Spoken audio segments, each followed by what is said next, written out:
Eu vos saúdo com a graça e a paz do Senhor Jesus. Amém. Amém.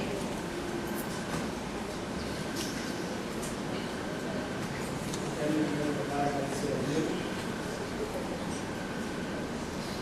Vamos fazer a ministra da sua palavra já ao longo dos 12 anos. Quero agradecer ao Júnior, que é o dirigente desse Ministério de Missões aqui na igreja, na vida, meu amigo de infância, que me convidou a estar aqui. Agradeço ao pastor dessa igreja, ao pastor Rafael Leal, por nos cedido esta oportunidade.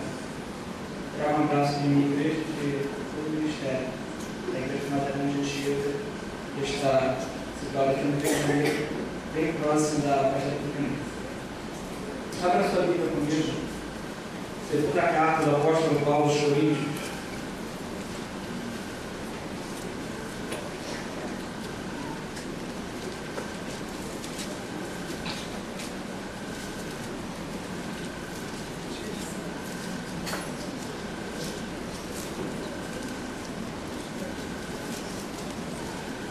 Capítulo 2, versículo 14.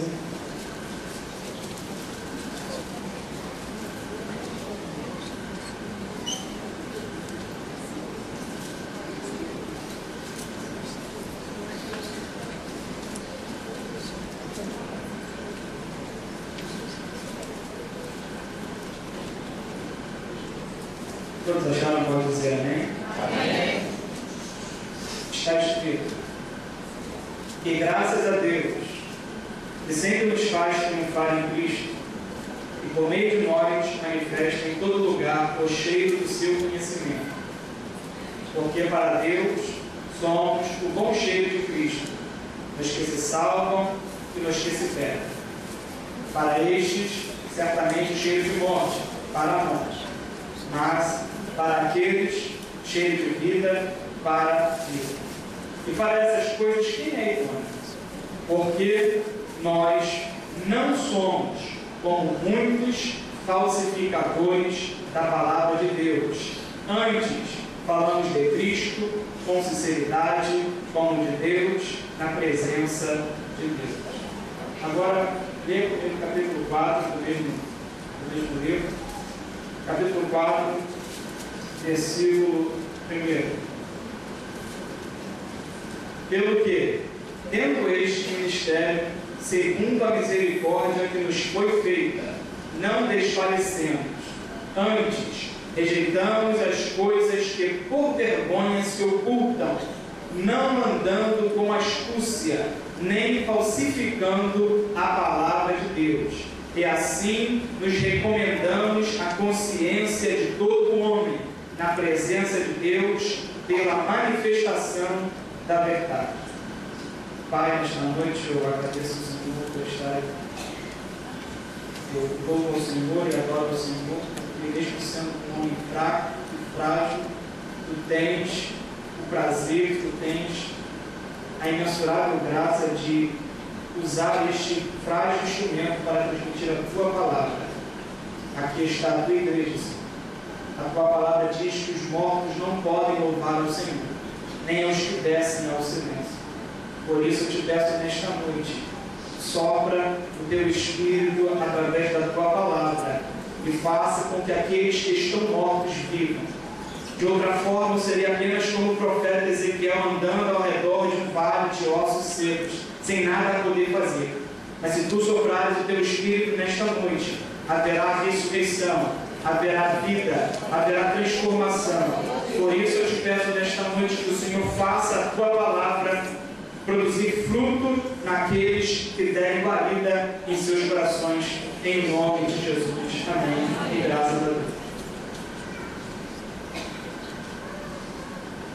Eu estava meditando nesta passagem e eu achei interessante que o apóstolo Paulo escreveu nessas duas passagens à igreja de Corinto.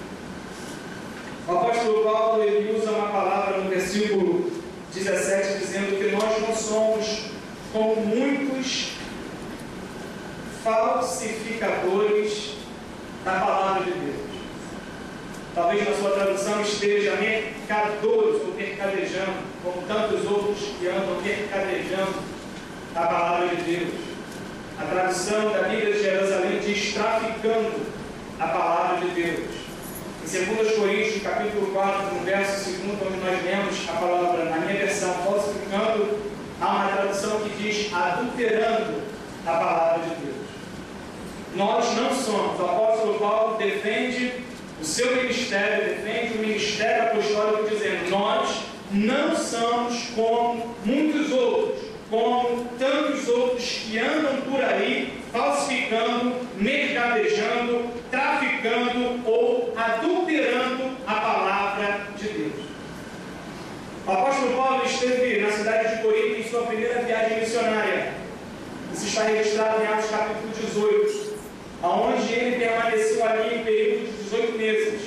E ali ele implantou a igreja cristã através de um trabalho missionário difícil, árduo, mas ele implantou. Em 18 meses ele fez todo o trabalho missionário, construiu uma igreja, construiu um ministério, levantou obreiros e partiu. A cidade de Corinto, apenas para vocês saberem, era uma cidade abastada, rica e estava situada na Grécia. Possuía 2 portos, um em Cencreia e outro em Lépido, fazendo dela a capital da província romana da Acaia por causa do comércio que se fazia em seus portos. Além disso, eles adoravam a divindade chamada Vênus, ou conhecida também por Afrodite, que possuía 1000 sacerdotisas no seu templo, para oferecerem cultos com seus corpos em prostituição e imoralidades em uma região em que habitavam mais de 100.000 pessoas. Esta era a real situação de Corinto, uma cidade que muito se parecia hoje com a cidade do Rio de Janeiro. Quando eu digo Rio de Janeiro, aqui no centro, uma cidade abastada, rica, uma cidade que tinha porto, tinha uma grande variedade de comércios. Paulo, em um dos seus capítulos na carta, ele chega a citar a respeito de um mercado, um açougue, onde as pessoas compravam comidas ou carnes oferecidas aos ídolos. E lá havia essa divindade, essa adoração a essa deusa chamada Afrodite, que para muitos é uma deusa da imoralidade, da prostituição, da sensualidade, da licenciosidade, da imoralidade. E Paulo ele começa a desconstruir tudo isso que havia lá, pregando apenas o Evangelho. Paulo não foi para Corinto pregando um Evangelho diluído. Paulo não foi para Corinto pregando um Evangelho fraco. Paulo foi para Corinto pregando o Evangelho substancial, o Evangelho poderoso, não centrado no homem, não centrado no ego, não centrado na sabedoria humana, não centrado na filosofia humana, mas centrado e baseado na cruz de Cristo, porque ele disse: o Evangelho ou a cruz de Cristo é loucura para os gregos, é escândalo para os judeus, mas para nós que cremos é o poder de Deus. Paulo ele foi pregando um evangelho puro. E esta passagem ela muito se atualiza, ela muito se contextualiza com os nossos dias hoje. O texto em voga não se trata apenas de casos isolados de programação errada, porém são tantos outros que desfiguram radicalmente a programação do evangelho, que Paulo ficou completamente absurdado, ele ficou espantado com o que estavam fazendo naquela cidade.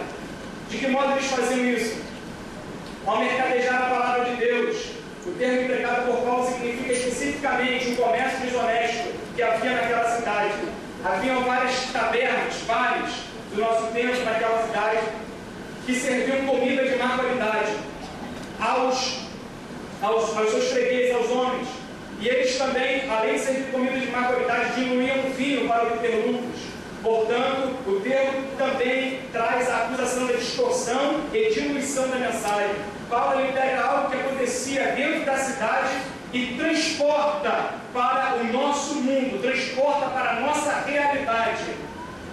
É como se nós hoje estivéssemos pegando algo que nós dizemos que é original, como um CD que é vendido em qualquer banca aí, ou em qualquer camelô, e trouxéssemos para a nossa casa para ouvir um louvor, ou uma música, ou o que seja, assistir um filme, mas estamos sabotando, estamos usando algo que não é original, estamos fazendo algo que não é lícito, que não é moral, que não é digno. E no tempo de Paulo, como em nossos dias, existem homens que estão pregando a palavra de Deus, que estão adulterando a palavra de Deus. O Evangelho, ele é reto, o Evangelho, ele é íntegro, o Evangelho, ele é certo. Mas os homens do nosso tempo estão distorcendo o Evangelho. O Evangelho, ele é concreto, ele é substancial, mas os homens do nosso tempo estão diluindo o Evangelho. Por quê? Porque o Evangelho é uma mensagem dura, o Evangelho é uma mensagem pesada, o Evangelho ele foi testado e ele foi conhecido como difícil e foi rejeitado pelos homens. O Evangelho não é fácil. Por que não é fácil? Porque o Evangelho é o Evangelho de cruz, é o Evangelho de muitas vezes de solidão, é o Evangelho de muitas vezes de aflição, é o Evangelho de muitas vezes de vergonha e afronta. Mas em todas essas coisas nós somos mais do que vencedores em Cristo Jesus que nos amou. A verdade é que nós vivemos em dias em que não se prega mais o Evangelho. Vivemos dias, literalmente, que os homens estão querendo agradar a Deus e agradar ao mundo. Se nós fôssemos olhar pelo lado da teologia, ou da parte da teologia, da escatologia, que olha pelo lado dispensacionalista, nós estaríamos vivendo hoje, no momento crucial da última igreja, ou penúltima igreja, que está registrada em Apocalipse, capítulo 3, que é a igreja de Laodiceia. Que era uma igreja morna, não era uma igreja fria, nem era uma igreja quente, mas era uma igreja morna, uma igreja rica, uma igreja abastada, que dizia: de nada tenho falta, mas Deus me dizia: tu não sabes que tu és cega, pobre, miserável e nua, aconselho-te que de mim compre vestidos e unja os teus olhos com colírio para que tu vejas, e compre ouro refinado no fogo, para que tu se valorizes. Esta é a realidade da igreja odierna, queira você acreditar ou não. A igreja brasileira ou a igreja ao redor do mundo não vive um avivamento, como aconteceu no século XVI, XVII, ou no século XVII, XVIII e XIX, como aconteceu na Europa, como aconteceu nos Estados Unidos, países de Gales, Inglaterra e tudo mais. O Brasil nem sequer experimentou um avivamento como uma dessas nações. E nós achamos que está tudo bem. Nós achamos que está tudo muito bem. A igreja hoje não tem mais um padrão. A igreja hoje não tem mais uma definição. A igreja hoje não tem mais algo em que nós possamos defini-la como igreja. Cada uma tem a sua forma. Há uma multiplicidade de igrejas. Há uma multiplicidade de pensamentos e de ideologias. Em um desses dias atrás, um tio meu ouvia um debate na rádio, e um pastor, talvez bem intencionado, mas sem ter conteúdo bíblico, ele afirmou que a igreja é a igreja é multiforme. Querendo citar um texto do apóstolo Paulo que está em Efésios capítulo 3, a igreja não é multiforme, a igreja é uma, santa, apostólica e universal. Multiforme é a sabedoria de Deus. A sabedoria de Deus é multiforme, a igreja é única. Não há duas igrejas, não há três igrejas, a igreja é única, independente de rótulo denominacional, seja Nazareno, Batista, Assembleia, Nova Vida, Reforma e Puritano, não interessa. A igreja é única. Quando nós formos arrebatados, ou quando nós encontrarmos com o Senhor após a morte, na eternidade, nós não teremos em nossas testas o nome de nossa igreja, nós teremos em nossas testas o nome do nosso Senhor. Paulo ele usa isso que estava acontecendo em Corinto. Os homens estavam distorcendo os alimentos, distorcendo as bebidas. Ele continua dizendo em Coríntios 4:2 sobre adulterar. O que é adulterar? É mudar aquilo que é original. Como é possível que tantos homens cheguem a um comportamento assim? Se nós temos a Bíblia, se nós temos a revelação das Escrituras, se nós temos a iluminação do nosso entendimento pelo Espírito Santo, como é possível que nós tenhamos homens e mulheres que sobem em uma plataforma, em uma tribuna como essa, e tenham a capacidade de manipular a palavra, não entregar a mensagem, manipular a palavra através da eloquência, através da oratória, através da retórica, e manipular a massa, para que a massa satisfaça os seus próprios egos, e os egos daqueles a que predicam. Em Filipenses capítulo 3, versículo 17, o apóstolo Paulo,